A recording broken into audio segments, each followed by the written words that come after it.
Ami, c'est toujours une grande joie et un grand honneur pour moi de pouvoir partager ce moment avec toi et de t'apporter une pensée.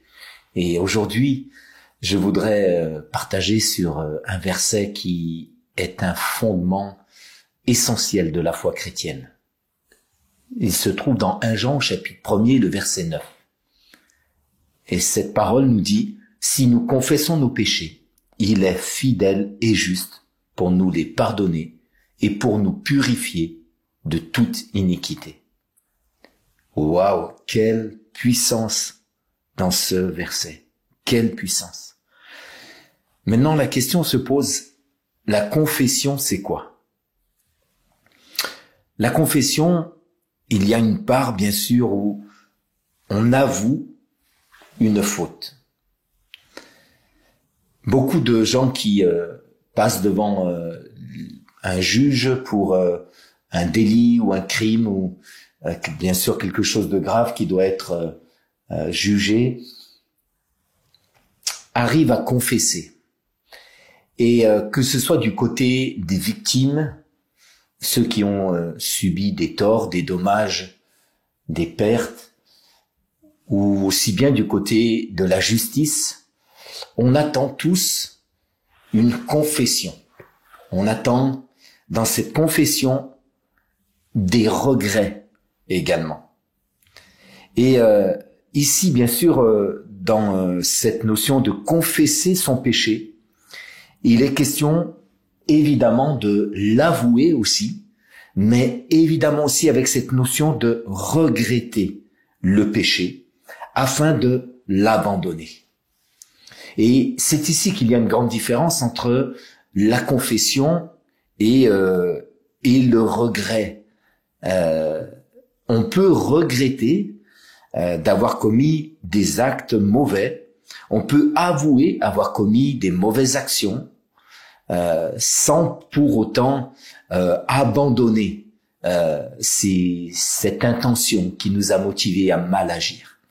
Je veux dire par là que des gens qui sont jugés pour des actions mauvaises peuvent confesser et sont aussi en même temps prêts à dire « S'il fallait, je recommencerai. Je ferai la même chose. Je me vengerai. » Ou alors, dans un cas de force majeure, je referai exactement la même chose. Donc il y a une confession, on avoue la faute, mais la notion de regret n'est pas là avec l'idée de ne plus recommencer, d'abandonner l'acte, le geste. Et les hommes sont attentifs, bien sûr, les victimes, les juges sont attentifs à cette notion-là. Donc lorsqu'il y a une confession à des hommes, à des victimes ou à des juges, la réalité c'est qu'on ne connaît pas forcément comment cela va être pris. Imaginons ce cas, le meilleur, que quelqu'un avoue une faute, la confesse avec l'idée de le regretter dans le sens d'abandonner ce geste, cette action, cette intention et de ne plus recommencer.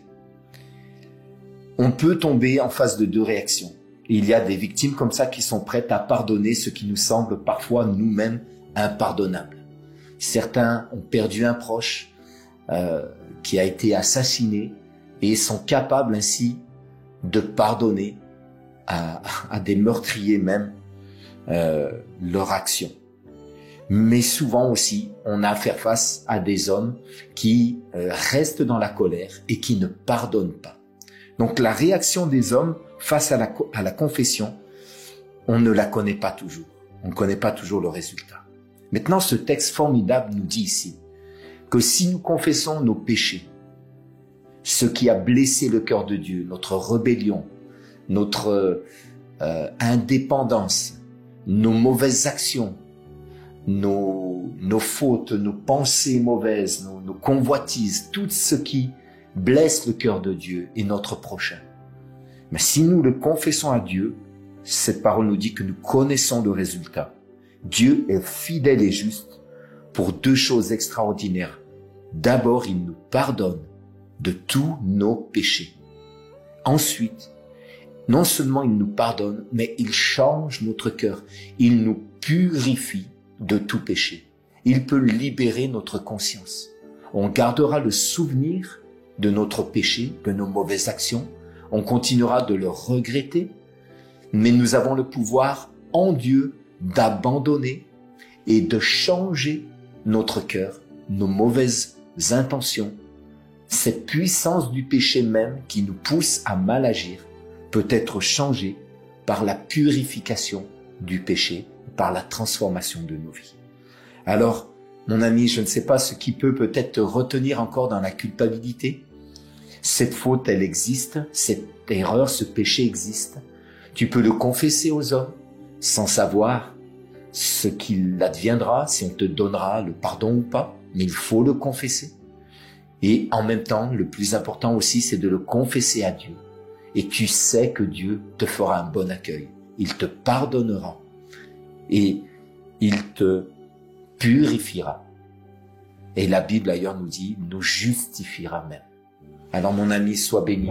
Celui qui confesse son péché, Dieu est fidèle et juste pour le pardonner et le purifier de tout péché. Sois béni.